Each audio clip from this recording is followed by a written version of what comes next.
Hello guys, నేను ఈరోజు మీ ముందుకైతే కర్ణాటకలో ఉన్నటువంటి గోకర్ణకి కొంచెం దూరంలో ఉన్నటువంటి మురుడేశ్వర టెంపుల్ వీడియో అయితే చూపిస్తున్నానండి.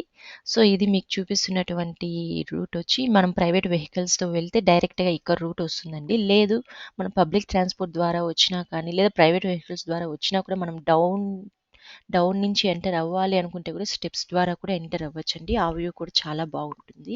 సో ఇదైతే ఈ ఈ వ్యూ నుంచి మనం వెళ్ళినప్పుడైతే గనక మనకు చాలా బాగుంటుందండి. ఇప్పుడు మనం చూస్తున్నటువంటి ఈ దారి గుండా వెళ్తే ఫస్ట్ మనకి ఇక్కడ మీరు చూసినటువంటి శనేశ్వరుని ఆలయం అయితే మనకి దర్శనం ఇస్తుందండి. సో ఆ తర్వాత అయితే గనక మనకు నెక్స్ట్ స్టాచ్యూ కింద ఉన్నటువంటి ఆలయంలోకి వెళ్ళొచ్చు. ఇక్కడి నుంచి చూసారంటే మనకి ఫుల్ సరౌండింగ్ వ్యూ అయితే కనిపిస్తుంది. చూసారు కదా అక్కడ సముద్రం పక్కన అయితే గనుక ఎంత బాగా ఎంజాయ్ చేస్తున్నారు నీళ్ళల్లో అయితే గనుక. ఇక్కడైతే కొన్ని హోటల్స్ నీళ్ళపైనే కట్టారంటండి, చాలా బాగున్నాయి. ఇక్కడ ఇంకొక విశిష్టత ఏమిటంటే గాలిగోపురం అండి. గాలిగోపురం కూడా చాలా హైట్ ఉంటుంది. అది కూడా చాలా ఇయర్స్ నిర్మించారంట. అక్కడికి లిఫ్ట్‌లో వెళ్ళి అక్కడి నుంచి వ్యూ చూస్తే గనుక ఇక్కడ చాలా బాగుంటుందంటండి. అక్కడికి వెళ్ళాలంటే టికెట్ తీసుకొని గాలిగోపురం పైకి వెళ్ళి అక్కడ వ్యూ చూసి తర్వాత మళ్ళీ లిఫ్ట్‌లో కిందకి రావాల్సి ఉంటుంది. అక్కడైతే చాలా క్యూ ఉందనేసి నేనైతే వెళ్ళలేదు. సో ఇదండి, మనం పైకొచ్చిన తర్వాత శివుని స్టాచ్యూ నుంచి ఆపోజిట్‌లో మనకంతా కనిపించే కొండలు, సముద్రము, అక్కడ ఎంజాయ్ చేయడము చాలా బాగా కనిపిస్తుందండి. మనం బాగా ఎంజాయ్ చేయొచ్చు. ఎంత కొండల మీద కట్టారు, ఎంత బాగుందంటే వ్యూ చూడడానికి చాలా బాగుందండి. ఈ స్టాచ్యూ కింద అయితే లోపల ఏముందంటే ఒక శివలింగం అయితే మనకు మెయిన్ కనిపిస్తుందండి. అక్కడే పూజలు చేస్తారు, శివలింగం చూపిస్తారు. దానికి ఆపోజిట్లో మన నందీశ్వరుడు కూడా ఉంటారు. అలాగే ఇదేనండి మీరు చూస్తున్నటువంటి డౌన్ నుంచి స్టెప్స్ ద్వారా ఎంటర్ అయ్యేది, చాలా బాగుంది వ్యూ. అలాగే నందీశ్వరునికి ఆపోజిట్‌గా శివలింగాన్ని పెట్టి అక్కడైతే గనుక అలాగే శివుని స్టాచ్యూ కూడా ఉంటుందనుకోండి.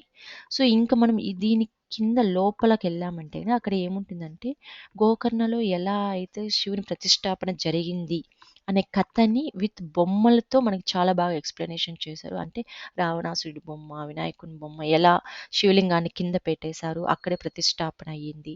మనం చూడాల్సిన గోకర్ణతో పాటు మనం ఏవేవి శైవ క్షేత్రాలు చూడాలి అనేది మనకు చాలా బాగా ఎక్స్‌ప్లెయిన్ చేసున్నారు లోపల. లోపలైతే అదేనండి మనకు మోస్ట్‌లీ ఉండేది. సో, ఔట్ వచ్చేసామంటే ఇంక మనం బ్యాక్ సైడ్ అయితే ఒక రౌండ్ ఎయొచ్చు. చూస్తున్నారు కదా! బ్యాక్ సైడ్ నుంచి కూడా మనం ఒక వ్యూ లుక్ ఎయొచ్చండి. చాలా బావుంటుంది ఈ వ్యూ గూడా చూడ్డానికి. చాలా సేపు మనం ఇక్కడ చూస్తూ కూడా ఎంజాయ్ చేయొచ్చు వ్యూని.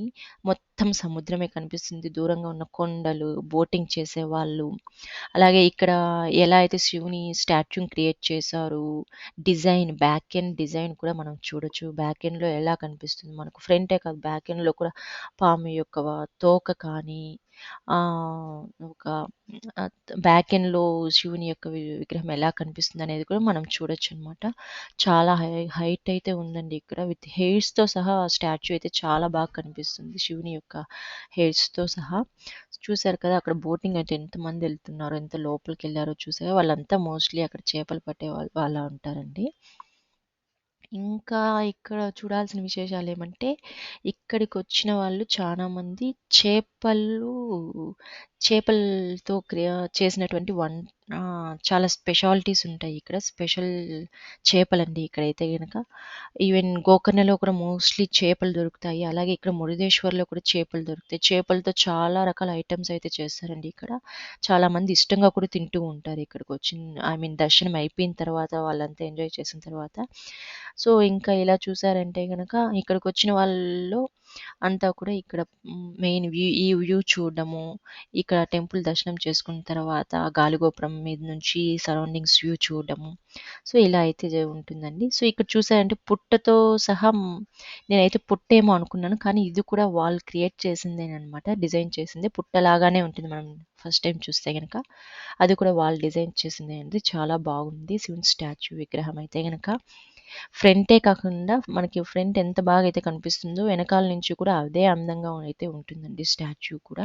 సో, ఇంక మనం చూసామంటే ఇక్కడి నుంచి ఇంకా మనం డౌన్ ఎళ్ళామంటే నెక్స్ట్ ఇంకా బీచ్ సైడ్ ఎంజాయ్ చేయడానికి వెళ్ళాలి. ఇక్కడంతా మనము చూసేసాను ఆ తర్వాత. సో, ఇంక బీచ్ సైడ్‌కి వెళ్ళామంటే అక్కడైతే గనక చాలా బాగా ఎంజాయ్ చేయొచ్చండి. మనకి బోటింగ్ ఉంటుంది. నీళ్ళలో ఆడుకోవచ్చు. ఇంకా అక్కడ చాలా గేమ్స్ కూడా ప్రొవైడ్ చేసినారు. టైం ఉండేవాళ్ళు అక్కడ ఎంజాయ్ చేసుకోవచ్చండి. సో, చూసారు కదా బీచ్ సైడ్ నుంచి వ్యూ ఎంత బాగా కనిపిస్తుందో. సో, ఇక్కడేనండి చాలా బోటింగ్‌లో తిప్పడానికి చాలా రకాలైతే ఉన్నాయి ఇక్కడ. సో, అంతా కూడా ఎక్స్‌పీరియన్స్ చేయాలనుకునే వాళ్ళు చేయొచ్చనమాట. సో, చాలా బాగా ఎంజాయ్ చేయండి. ఇక్కడికి ఎవరైనా వెళ్తే కూడా బాగా ఎంజాయ్ చేసేసి రండి ఇక్కడ నీళ్ళలో అయితే గనక. అలాగే ఇక్కడ షాపింగ్ మాల్స్ కూడా చాలా బాగున్నాయి. Thank you so much. మీరు ఎంజాయ్ చేశారనుకుంటున్నాను ఈ వీడియోతో.